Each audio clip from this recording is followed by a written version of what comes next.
Hello दोस्तों, मैं आशीष कुमार स्वागत करता हूं आपके अपने YouTube channel AK genius knowledge में। आज के इस वीडियो पर देखेंगे टोटल 50 हिस्ट्री के मोस्ट इंपॉर्टेंट क्वेश्चंस। इसका सेट 1 आपको डिस्क्रिप्शन बॉक्स में उसकी लिंक मिल जाएगी, जहां से जाकर के आप देख सकते हैं। तो आइए शुरू करते हैं। क्वेश्चन नंबर 1 हमारे पास है, नई आर्थिक नीति के जन्मदाता कौन थे? तो जो नई आर्थिक नीति है इसके जन्मदाता थे हमारे ऑप्शन सी इसका राइट आंसर हो जाएगा लेनिन, जो कि नई आर्थिक नीति के जन्मदाता थे। इसी के साथ हम दूसरे नंबर के क्वेश्चंस की तरफ बढ़ते हैं। तो दूसरे नंबर का क्वेश्चन हमारे पास है, अप्रैल थिथिस की तैयारी किसने की थी? तो जो अप्रैल थिथिस की तैयारी थी, ऑप्शन सी ही इसका राइट आंसर हो जाएगा लेनिन, जो कि अप्रैल थिथिस की तैयारी की थी। इसी के साथ हम अगले क्वेश्चंस की तरफ बढ़ते हैं। तो अगला क्वेश्चन हमारे पास है, लेनिन की नई आर्थिक नीति की घोषणा कब की गई थी? तो जो लेनिन की नई आर्थिक नीति की घोषणा थी वो कब की गई थी? तो ऑप्शन बी इसका राइट आंसर हो जाएगा 1921 ईस्वी में, जो कि लेनिन की नई आर्थिक नीति की घोषणा की गई थी। इसी के साथ हम अगले क्वेश्चंस की तरफ बढ़ते हैं। तो अगला क्वेश्चन हमारे पास है, लाल सेना का गठन किसने किया था? तो जो लाल सेना का गठन है वो किसने किया था? तो ऑप्शन इसका राइट आंसर हो जाएगा बी, मतलब टाटास्की जो है लाल सेना का गठन करने वाले व्यक्ति थे, टाटास्की। इसी के साथ हम अगले क्वेश्चंस की तरफ बढ़ते हैं। अगला क्वेश्चन हमारे पास है 55 नंबर का क्वेश्चन है, भारत में अंग्रेजी शिक्षा की शुरुआत किसने की थी? तो जो भारत में अंग्रेजी शिक्षा की शुरुआत है वो किसने की थी? तो ऑप्शन इसका राइट आंसर हो जाएगा मैकाले ने जो है भारत में अंग्रेजी शिक्षा की शुरुआत की थी। इसी के साथ हम अगले क्वेश्चंस की तरफ बढ़ते हैं। तो अगला क्वेश्चन हमारे पास है 56 नंबर का क्वेश्चन। 56 नंबर का क्वेश्चन है, राजा राम मोहन राय का सरोकार कौन नहीं है? तो राजा राम मोहन राय के जो है सरोकार किस चीज़ की नहीं थी? तो ऑप्शन से इसका राइट आंसर हो जाएगा संस्कृत की जो शिक्षा थी राजा राम मोहन राय ने नहीं की थी। इसी के साथ हम अगले क्वेश्चन की तरफ बढ़ते हैं।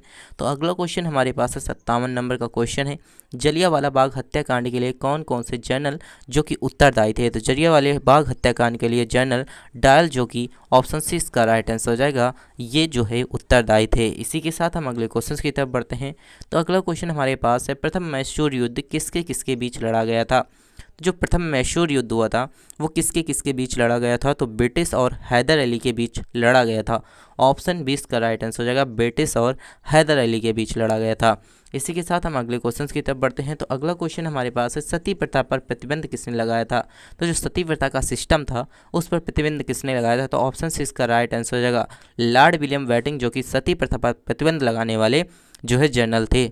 इसी के साथ हम अगले क्वेश्चंस की तरफ बढ़ते हैं। तो अगला क्वेश्चन हमारे पास है, किस वर्ष में म्यांमार भारतवर्ष से अलग हुआ था? तो जो म्यांमार था वो भारतवर्ष से किस वर्ष में हुआ था अलग? तो इसका जो राइट आंसर हो जाएगा हमारा ऑप्शन सी हो जाएगा, ऑप्शन सी 1937 ईस्वी में जो है म्यांमार भारतवर्ष से अलग हुआ था।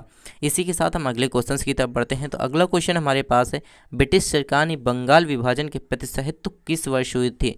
तो ब्रिटिश सरकार ने बंगाल विभाजन के प्रति संहिता को कब पारित किया था? तो जिसका राइट आंसर हो जाएगा हमारा ऑप्शन ए, 1919 ईस्वी में ब्रिटिश सरकार ने बंगाल विभाजन के प्रति संहिता को पारित किया था। इसी के साथ हम अगले क्वेश्चंस की तरफ बढ़ते हैं। तो जलियांवाला बाग की दुर्घटना किस सन में हुई थी? तो जो जलियांवाला बाग सिस्टम था इसकी दुर्घटना किस सन में हुई थी? तो ऑप्शन 20 का राइट आंसर हो जाएगा 1919 ईस्वी में जलियांवाला बाग की दुर्घटना हुई थी। इसी के साथ हम अगले क्वेश्चंस की तरफ बढ़ते हैं। तो 1911 ईस्वी में बिहार निम्नलिखित में से किसके अंतर्गत था? तो 1911 ईस्वी में जो कि बिहार था वो किसके अंतर्गत था? तो जो इसका राइट आंसर हो जाएगा हमारा ऑप्शन ए हो जाएगा, वो बंगाल महाप्रांत के जो है अंतर्गत कौन था? बिहार 1911 ईस्वी में। इसी के साथ हम अगले क्वेश्चंस की तरफ बढ़ते हैं। तो अगला क्वेश्चन हमारे पास है, अलीगढ़ मुस्लिम विश्वविद्यालय के संस्थापक कौन थे? तो जो अलीगढ़ मुस्लिम विद्यालय है इसके संस्थापक थे, ऑप्शन 20 का राइट आंसर हो जाएगा सर सैयद अहमद, जो कि अलीगढ़ मुस्लिम विश्वविद्यालय के संस्थापक थे। तो कौन थे? तो सर सैयद अहमद थे। इसी के साथ हम अगले क्वेश्चंस की तरफ बढ़ते हैं। तो अगला क्वेश्चन हमारे पास है, चौरी चौरा कांड किससे संबंधित था? तो जो चौरी चौरा कांड है वो किससे संबंधित था? तो ऑप्शन इसका राइट आंसर हो जाएगा असहयोग आंदोलन, जिसकी वजह से चौरी चौरा कांड जो है हुआ था, असहयोग आंदोलन से संबंधित था। इसी के साथ हम अगले क्वेश्चन की तरफ बढ़ते हैं। तो अगला क्वेश्चन हमारे पास है 66 नंबर का क्वेश्चन है, प्रथम विश्व युद्ध के दौरान भारत में लोकप्रिय होने वाला आंदोलन कौन था?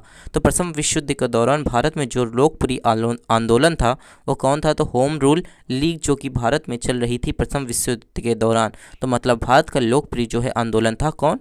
ऑप्शन सी इसका राइट आंसर हो जाएगा होम रूल। इसी के साथ हम अगले क्वेश्चन की तरफ बढ़ते हैं। तो अगला क्वेश्चन हमारे पास है, भारत में खोजा गया सबसे पहला पुराना शहर कौन सा है? तो भारत में जो है सबसे पहला और पुराना शहर कौन सा है? तो जिसका राइट आंसर हो जाएगा ऑप्शन बी, हड़प्पा, जो कि भारत में खोजा गया सबसे पुराना शहर है इसी के साथ हम अगले क्वेश्चन की तरफ बढ़ते हैं। तो अगला क्वेश्चन हमारे पास है, सिंधु घाटी के लोग विश्वास करते थे। तो सिंधु घाटी के लोग किस चीज़ पर विश्वास करते थे? तो इसका राइट आंसर हो जाएगा हमारा ऑप्शन ए, मातृ शक्ति पर जो है सिंधु घाटी के लोग विश्वास रखते थे।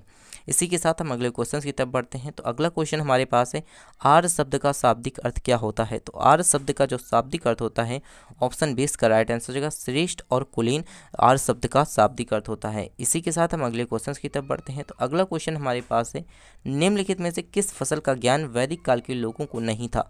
तो वैदिक काल के लोगों को किस फसल का ज्ञान नहीं था? तो ऑप्शन 6 का राइट आंसर हो जाएगा तंबाकू, जो कि वैदिक काल के लोगों को ज्ञान नहीं था। इसी के साथ अगले क्वेश्चन की तरफ बढ़ते हैं। तो अगला क्वेश्चन हमारे पास है, वैदिक गणित का महत्वपूर्ण अंग कौन सा है? तो जो वैदिक गणित है इसका जो महत्वपूर्ण अंग है वो कौन सा है? तो जो इसका राइट आंसर हो जाएगा हमारा ऑप्शन सी हो जाएगा शुल्ब सूत्र, जो कि वैदिक गणित का महत्वपूर्ण अंग है, शुल्ब सूत्र। इसी के साथ हम 72 नंबर के क्वेश्चन की तरफ बढ़ते हैं। तो 72 नंबर का जो क्वेश्चन हमारे पास है, किस वेद में प्राचीन वैदिक युग की संस्कृति के बारे में सूचना दी गई है? तो प्राचीन वैदिक युग की संस्कृति के बारे में किस वेद पर सूचना दी गई है? तो इसका जो राइट आंसर हो जाएगा हमारा ऑप्शन ए हो जाएगा, ऋग्वेद में सूचना दी गई है। इसी के साथ हम अगले क्वेश्चन की तरफ बढ़ते हैं। तो अगला क्वेश्चन हमारे पास है, वेदों की संख्या कितनी है? तो जो वेद हैं उनकी संख्या कितनी है? तो ऑप्शन 20 का राइट आंसर हो जाएगा 4, जो कि वेदों की संख्या 4। यजुर्वेद, सामवेद, अथर्ववेद और ऋग्वेद, ये 4 ऐसे वेद हैं जिनकी संख्या जो है हमारी 4 है। इसी के साथ हम अगले क्वेश्चन की तरफ बढ़ते हैं। तो अगला क्वेश्चन हमारे पास है, ऋग्वेदी आर्यों का मुख्य व्यवसाय क्या था? तो ऋग्वेदी जो आर्य थे उनका मुख्य व्यवसाय पशुपालन था। ऑप्शन 20 का राइट आंसर हो जाएगा ऋग्वेदी आर्यों का मुख्य व्यवसाय क्या था? तो पशुपालन था। इसी के साथ हम अगले क्वेश्चन की तरफ बढ़ते हैं। तो अगला क्वेश्चन हमारे पास है, भारतीय संगीत के आदि ग्रंथ किसे कहा जाता है? तो जो भारतीय संगीत के आदि ग्रंथ थे उस किसे कहा जाता है? तो ऑप्शन ए इसका राइट आंसर हो जाएगा सामवेद को भारतीय संगीत का आदि ग्रंथ कहा जाता है। इसी के साथ हम अगले क्वेश्चन की तरफ बढ़ते हैं। तो अगला क्वेश्चन हमारे पास है 76 नंबर का क्वेश्चन है, प्रथम विधि निर्माता कौन थे? तो जो प्रथम विधि निर्माता थे जिन्होंने विधि का निर्माण किया था वो थे मनु। ऑप्शन सी इसका राइट आंसर हो जाएगा प्रथम विधि निर्माता कौन थे? तो प्रथम विधि निर्माता मनु थे। इसी के साथ 77 नंबर के क्वेश्चन की तरफ बढ़ते हैं। तो क्वेश्चन नंबर हमारे पास 77 नंबर का क्वेश्चन है, कृष्ण भक्ति के प्रथम एवं प्रधान ग्रंथ कौन सा है? तो जो कृष्ण भक्ति का प्रथम एवं प्रधान ग्रंथ है वो कौन सा है? तो ऑप्शन सी इसका राइट आंसर हो जाएगा श्री भगवद गीता, जो कि कृष्ण भक्ति के प्रथम एवं प्रधान ग्रंथ है। इसी के साथ हम अगले क्वेश्चन की तरफ बढ़ते हैं। तो अगला क्वेश्चन हमारे पास है, ऋग्वेद में संपत्ति का प्रमुख रूप क्या है? तो जो ऋग्वेद है उसमें संपत्ति का प्रमुख रूप कौन सा है? इसका राइट आंसर हो जाएगा गोधन, जो कि ऋग्वेद में संपत्ति का जो है प्रमुख रूप है। इसी के साथ 79 नंबर का क्वेश्चन है। 79 नंबर का क्वेश्चन हमारे पास है, पुराणों की संख्या कितनी है?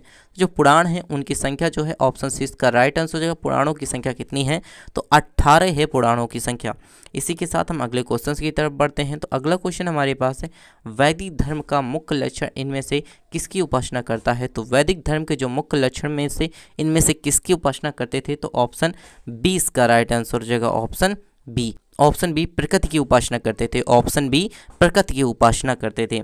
इसी के साथ हम अगले क्वेश्चन की तरफ बढ़ते हैं। तो अगला क्वेश्चन हमारे पास है, किस देवता के लिए ऋग्वेद में पुरंदर शब्द का प्रयोग हुआ है? तो किस देवता के लिए ऋग्वेद में जो है पुरंदर शब्द का प्रयोग हुआ है? तो ऑप्शन बी इसका राइट आंसर हो जाएगा इंद्र देवता के लिए जो है यहाँ पर पुरंदर शब्द का प्रयोग हुआ है। किसमें? ऋग्वेद में। इसी के साथ हम अगले क्वेश्चन की तरफ बढ़ते हैं। तो अगला क्वेश्चन हमारे पास है 82 नंबर का क्वेश्चन। 82 नंबर का क्वेश्चन है हमारे पास, शूल सूत्र किस विषय से संबंधित है? तो शूल सूत्र किस विषय से संबंधित पुस्तक है? तो जो शूल सूत्र है वो किससे संबंधित है? तो जो इसका राइट आंसर हो जाएगा हमारा ऑप्शन डी हो जाएगा, ज्यामिति से जो है शूल सूत्र जो है संबंधित है। इसी के साथ हम अगले क्वेश्चन की तरफ बढ़ते हैं। अस्तोमा सदगमय कहाँ से लिया गया है? तो जो अस्तोमा सदगमय है वो कहाँ से लिया गया है? तो ऑप्शन सी इसका राइट आंसर हो जाएगा ऋग्वेद से जो है अस्तोमा सदगमय लिया गया है। इसी के साथ अगले क्वेश्चन की तरफ बढ़ते हैं। तो अगला क्वेश्चन हमारे पास है, धर्मशास्त्रों का भू राजस्व की दर क्या है? तो धर्मशास्त्रों में से जो भू राजस्व की दर है वो क्या है? तो जो इसका राइट आंसर हो जाएगा हमारा ऑप्शन सी 1/6 जो है धर्म ग्रंथों के भू राजस्व की दर है। इसी के साथ हम अगले क्वेश्चन की तरफ बढ़ते हैं। तो अगला क्वेश्चन हमारे पास है, प्राचीन भारत के निक्स नाम से क्या जाना जाता है? तो प्राचीन भारत में जो है निक्स नाम से किसे जाना जाता था? तो जो इसका राइट आंसर हो जाएगा हमारा ऑप्शन बी, स्वर्ण आभूषण को जो है निक्स नाम से जाना जाता था प्राचीन भारत में। इसी के साथ हम अगले क्वेश्चन की तरफ बढ़ते हैं। तो अगला क्वेश्चन हमारे पास है, योग दर्शन के प्रतिपादक कौन है? तो जो योग दर्शन है इसके प्रतिपादक कौन है? तो ऑप्शन डी इसका राइट आंसर हो जाएगा पतंजलि, जो कि योग दर्शन के प्रतिपादक हैं। पतंजलि जो कि योग दर्शन के के प्रतिपादक हैं। इसी के साथ हम अगले क्वेश्चन की तरफ बढ़ते हैं। तो अगला क्वेश्चन हमारे पास है, उपनिषद पुस्तकें किससे संबंधित है? जो उपनिषद पुस्तकें हैं वो किससे संबंधित है? तो ऑप्शन इसका राइट आंसर हो जाएगा दर्शन जो है, दर्शन शास्त्र जो है उपनिषद की पुस्तकें संबंधित हैं। इसी के साथ हम अगले क्वेश्चन की तरफ बढ़ते हैं। तो अगला क्वेश्चन हमारे पास है, आरंभिक वैदिक संस्कृति में सर्वाधिक वर्णित नदी कौन सी है? तो आरंभिक वैदिक संस्कृति में जो है साहित्य में सबसे वर्णित जो है नदी कौन सी है? तो सबसे वर्णित नदी जो है हमारे पास है ऑप्शन ए सिंधु नदी, जो कि आरंभिक वैदिक साहित्य की सर्वाधिक वर्णित नदी है।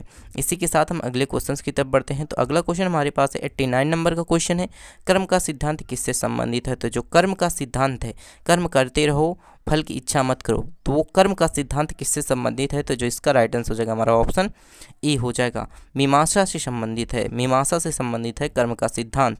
इसी के साथ हम अगले क्वेश्चन की तरफ बढ़ते हैं। तो अगला क्वेश्चन हमारे पास है 90 नंबर का क्वेश्चन है। 90 नंबर का जो क्वेश्चन है हमारे पास है, वैदिक युग में प्रभावित लोकप्रिय शासक प्रणाली कौन थी?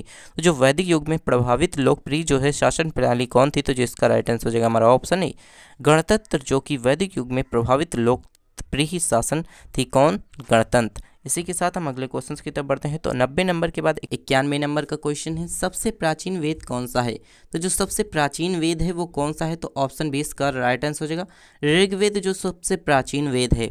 इसी के साथ हम अगले क्वेश्चन की तरफ बढ़ते हैं। तो अगला क्वेश्चन हमारे पास है, कौन सा वेद असत ग्रंथ से रूप में रचित है? तो कौन सा जो वेद है वो असत ग्रंथ के रूप में रचित है? तो जो इसका राइट आंसर हो जाएगा हमारा ऑप्शन डी हो जाएगा, यह जो वेद जो है ग्रंथ रूप में रचित है। इसी के साथ हम अगले क्वेश्चन की तरफ बढ़ते हैं। तो अगला क्वेश्चन हमारे पास है 93 नंबर का क्वेश्चन, निम्नलिखित में से कौन सी स्मृति प्राचीनतम स्मृति है? तो निम्नलिखित में से कौन सी स्मृति जो है प्राचीनतम स्मृति है? तो जिसका राइट आंसर हो जाएगा हमारा ऑप्शन बी हो जाएगा, मनुस्मृति, जो कि सबसे प्राचीनतम स्मृति है। इसी के साथ हम अगले क्वेश्चन की तरफ बढ़ते हैं। तो अगला क्वेश्चन हमारे पास है 94 नंबर का क्वेश्चन है, आदि काव्य की संज्ञा किसे कहा जाता है? तो आदि काव्य की संज्ञा किसे दी जाती है? तो आदि काव्य की संज्ञा जो है किसे दी जाती है? तो इसका राइट आंसर हो जाएगा हमारा ऑप्शन सी हो जाएगा, रामायण को जो है आदि काव्य की संज्ञा दी जाती है। इसी के साथ हम अगले क्वेश्चन की तरफ बढ़ते हैं। तो अगला क्वेश्चन हमारे पास है, गायत्री मंत्र की रचना किसने की थी? जो गायत्री मंत्र था इसकी रचना किसने की थी? तो विश्वामित्र ने गायत्री मंत्र की रचना की थी। किसने की थी? तो विश्वामित्र ने गायत्री मंत्र की रचना की थी। इसी के साथ हम अगले क्वेश्चन की तरफ बढ़ते हैं। तो अगला क्वेश्चन हमारे पास है 96 नंबर का क्वेश्चन, हड़प्पावासी किस वस्तु का उत्पादन सर्वप्रथम करते थे? तो जो हड़प्पावासी थे वो किस वस्तु का उत्पादन सर्वप्रथम करते थे? तो जो इसका राइट आंसर हो जाएगा हमारा ऑप्शन ए हो जाएगा, मतलब कपास का उत्पादन हड़प्पावासी लोगों ने सर्वप्रथम किया था। इसी के साथ हम अगले क्वेश्चन की तरफ बढ़ते 97 नंबर का क्वेश्चन हमारे पास है, सिंधु सभ्यता का कौन सा स्थान भारत में स्थित है? तो सिंधु सभ्यता का जो है कौन सा स्थान भारत में स्थित है? तो जो इसका राइट आंसर हो जाएगा हमारा ऑप्शन ए लोथल, जो कि सिंधु घाटी सभ्यता का जो है हमारे पास भारत में स्थित जो है एक स्थान है। इसी के साथ हम अगले क्वेश्चन की तरफ बढ़ते हैं। तो अगला क्वेश्चन हमारे पास 98 नंबर का क्वेश्चन है।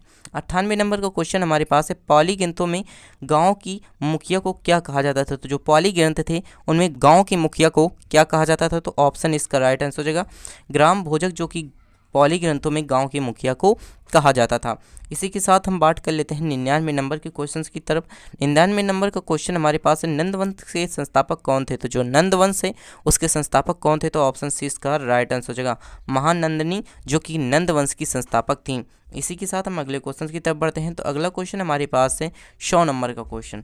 100 नंबर का क्वेश्चन है, सिकंदर ने भारत पर आक्रमण कब किया था? तो जो सिकंदर था उसने भारत पर आक्रमण कब किया था? तो जिसका राइट आंसर हो जाएगा हमारा ऑप्शन सी हो जाएगा, 326 ईसा पूर्व जो है सिकंदर ने भारत पर आक्रमण किया था। अगर आपको हमारी वीडियो अच्छी लग रही हो तो वीडियो को लाइक करके अपने दोस्तों के साथ शेयर करें और कमेंट बॉक्स में बताइए कि ये वीडियो कैसी आपके पास मिल रही हैं, क्या इनमें कोई सुधार किया जा सकता है। Thanks for watching this video.